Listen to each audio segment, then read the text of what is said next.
luxury. Coffee watches running up the tab. I'm Prosecco and I'm schemes. Cool, I'm all the voices down our throats, but they are not. Sliding across the table for the bill. You're the kind of host. Tell us how we don't live in luxury. So you promise business class. We can trips to London and Paris. Well, through her music, she tackles a lot of powerful subjects, and you're going to be able to check her out this Friday, April the 13th. I am joined by local rapper Hua Li. Welcome to the show, Hua Li. Great to have you here. Thank you. And Montreal-based, not originally from Montreal. So let's start with that. What brought you to Montreal 10 years ago? Well, I came here to study jazz at Concordia University. Okay. Yeah, I grew up playing piano, and I switched to voice at around that time. And I thought, I'll try this jazz world and see how it enjoys me. Because you studied jazz. Obviously, you had a love for jazz, but now you perform hip-hop. So where did that transition come from jazz to hip-hop? Well, I think it's kind of a twofold thing. Okay. I think jazz and hip-hop are hyper-related. It's all one black music tradition. Yeah. So I think that was a great foundation for me. But ultimately, I was mixing my first album in, I guess, 2011, around then.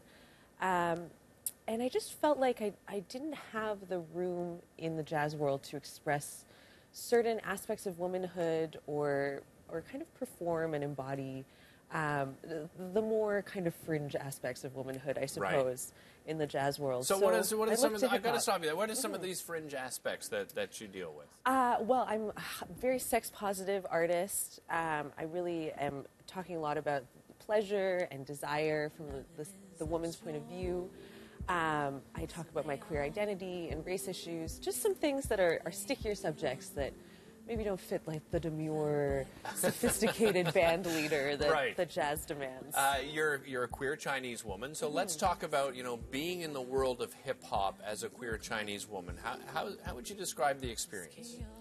I mean, I think as a queer racialized woman, we're always on the outside of any place that we're at. So I don't think hip hop is any different. I know it gets a bad rap for misogyny and homophobia, but I'm really quite adamant that this is not monolithic to hip-hop and that this is in context with the rest of society. So it's tough. It's tough in hip-hop, it's tough in jazz, it's tough in the pop world, but I think I've found a good home amongst freaks and weirdos in the genre that I'm in. That's fantastic. I know we were talking before, and you said, it's been a little stressful leading up to this performance, or it's a multimedia experience. So first, tell us about the experience people are going to have, and maybe some of the challenges putting something like this together. Sure. So the show is Friday, April 13th at the May Theatre on Jean Mance. And it's going to be quite spectacular, I hope. It's a full hour of music. I'm going to be on the microphone and on the keys. I'll be dancing around. And we have a 2-channel projection, one on the floor and one behind me. That's really just there to create an atmosphere. It's going to be quite cinematic. There'll be appearances from home video family members are going to be joining me digitally via the media. So I think it's going to be quite lovely. So do you do most of the multimedia on your own, or do you have a team around you? I have a team around me. Yeah, I have a video artist named Tyler Reiki that works with me on this project. And I also have a producer that works with me to create the sounds for my music, Alexander Thibault.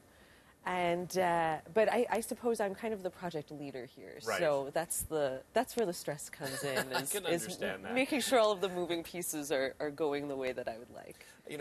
This is such an artistic city, and I think when people think of artistic cities in North America, this probably for many people comes to mind right off the bat. Tell us about the scene and how you've been able to collaborate with others, because I know you've collaborated with others over the years as well. How would you describe the scene here in Montreal?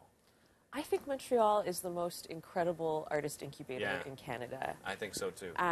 We just have so much opportunity to connect with different scenes too. I think especially on the Anglophone side, we're a small town in a lot of ways. So I've been very blessed to get to work with a lot of electronic artists in Montreal. Joni Void comes to mind, and Phil Sparks.